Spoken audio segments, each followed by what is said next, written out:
ঐতিহাসিক জাতীয় বিপ্লব ও সংহতি দিবস উপলক্ষে শুক্রবার ৭ নভেম্বর ২০২৫ রাজধানী ঢাকার নয়াপল্টনে এক বিশাল সমাবেশ ও বর্ণাঢ্য র্যালির আয়োজন করে বিএনপি। এই মঞ্চ থেকেই দলের মহাসচিব মির্জা ফখরুল ইসলাম আলমগীর অন্তর্বর্তী সরকারের নীতি এবং জাতীয় নির্বাচনের আগে গণভোটের দাবিতে আন্দোলনরত দলগুলোর প্রতি কঠোর হুঁশিয়ারি উচ্চারণ করেছেন। তিনি চূড়ান্তভাবে জানিয়ে দেন, নির্বাচন ২০২৬ সালের ফেব্রুয়ারিতেই হতে হবে, অন্যথায় দেশের মানুষ সরকারের কোনো অজুহাত মেনে নেবে না।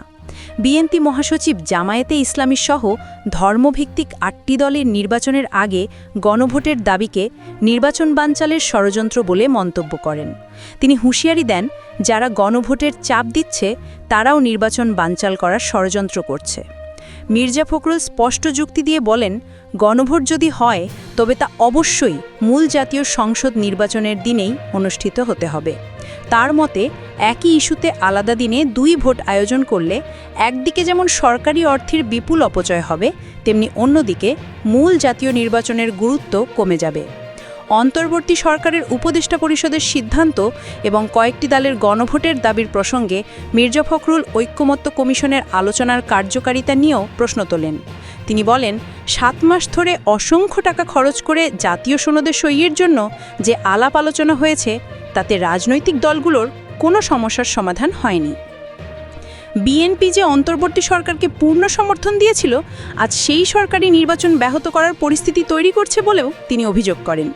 এর আগে সকালে দলের প্রতিষ্ঠাতা জিয়াউর রহমানের সমাধিতে শ্রদ্ধা নিবেদন শেষে ফখরুল অভিযোগ করেন যে জুলাই গণ অভ্যুত্থানের পর বাংলাদেশে গণতন্ত্রকে আবার ধ্বংস করার চক্রান্ত চলছে। তিনি জিয়াউর রহমানকে দেশের সবচেয়ে জনপ্রিয় নেতা হিসেবে অভিহিত করেন এবং ৭ নভেম্বরের চেতনাকে গণতন্ত্রের চেতনা আখ্যা দিয়ে বলেন, এই পথেই বাংলাদেশে গণতান্ত্রিক রাষ্ট্র প্রতিষ্ঠা সম্ভব। তিনি দলের ভারপ্রাপ্ত চেয়ারম্যান তারেক রহমানকে আধুনিক গণতান্ত্রিক আন্দোলনের নেতা আখ্যা দিয়ে তার ঘোষিত ৩১ দফা সংস্কার কর্মসূচির ভিত্তিতে আসন্ন নির্বাচনে জয়ী হয়ে নতুন বাংলাদেশ গড়ার দৃঢ় প্রত্যয় ব্যক্ত করেন।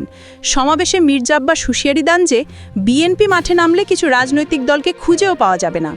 ঢাকা মহানগর উত্তর ও দক্ষিণ বিএনপির উদ্যোগে আয়োজিত এই সমাবেশ শেষে মির্জা ফখরুল ইসলাম আলমগীরের নেতৃত্বে একটি বর্ণাঢ্য র্যালি নয়াপল্টন থেকে শুরু হয়ে কারওয়াবাজার মোড় পর্যন্ত যায়।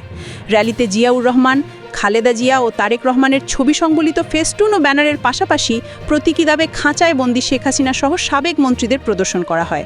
এই বিশাল সমাবেশ ও র্যালিকে কেন্দ্র করে নয়াপল্টন ও আশেপাশের এলাকায় বিপুল সংখ্যক আইনশৃঙ্খলা বাহিনীর সদস্য সতর্ক অবস্থানে মোতায়েন ছিল।